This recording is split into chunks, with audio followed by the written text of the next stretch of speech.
people of close to 10,000 crore rupees. Speak Asia didn't speak to us, not surprisingly, but interestingly released this ad earlier on in the week. Take a look at it. Nikita Rana finds out what's going on.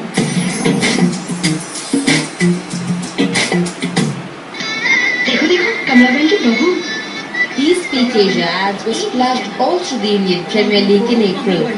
The Singapore-based precision marketing firm that conducts online surveys had started India operations in June last year. It had hired Low Lintas Media and Perfect Relations to promote its business here. But since the controversy surrounding it broke in May, these agencies say they have resigned the business. Consumer empowerment. Speak Asia got into trouble when the Investors Grievances Forum moved the economic offences wing on the basis of complaints received from panelists of Speak Asia about not receiving the payments that they had been promised. The RBI froze its bank accounts in May after it was found that Speak Asia was not listed with the Registrar of Companies. This is how Speak Asia works and how it managed to rope in 19 lakh people to become part of their consumer survey panels. To get in, you will have to subscribe to the Speak Asia e-zine, Surveys Today, that tells you the surveys that are coming up. It costs, we are told, 11,000 rupees and is valid for a year.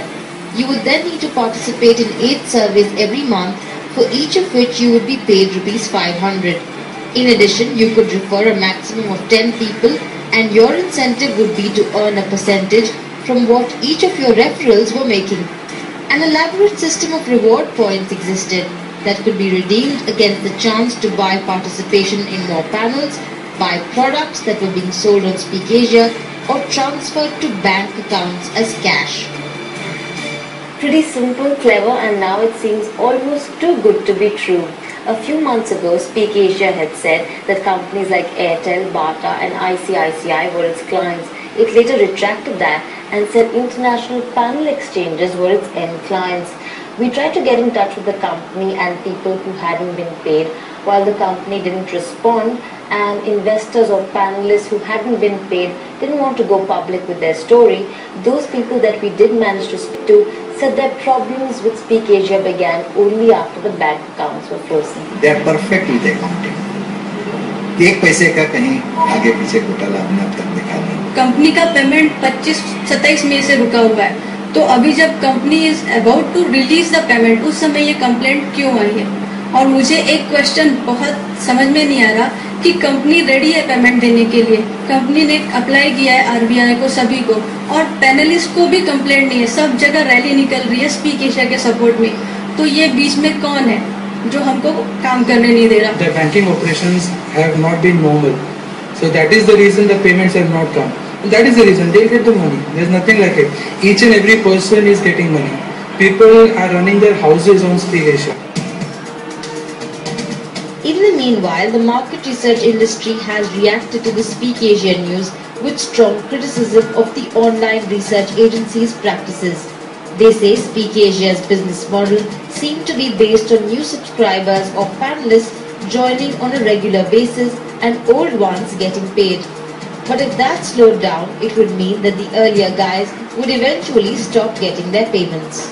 Essentially, in the West, all survey research respondents do get paid a small amount to take part in the survey. Even in India, that practice is slowly starting. So paying respondents for a survey, especially not so much payment as in cash, but a gift or a gift voucher or something, certainly there's nothing wrong with that. And that's very much established practice.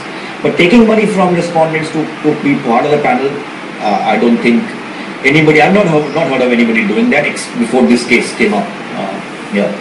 And yeah, that's really the issue, that I think the industry has to behave ethically, and it has to be, given that we depend on voluntary participation from respondents. I mean, if the industry comes in a bad light, it harms everybody. If they sell the names and addresses of the respondents to either an international panel or even to an international direct selling agency, then as per MRSI Code of Conduct, that is a violation. It is a violation of the privacy of the respondent.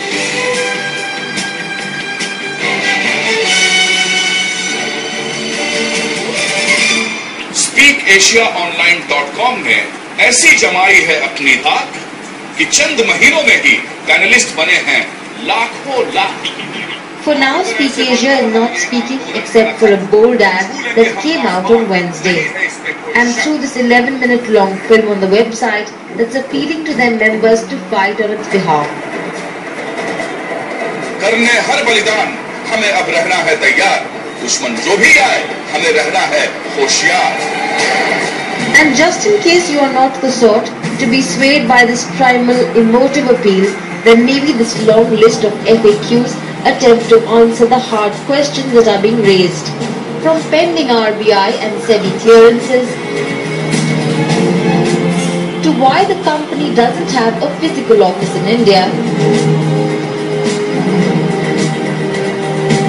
to who its clients are. Speak Asia is building its case here. Even if some of their panelists are convinced for now, we can't say the same about the Indian law.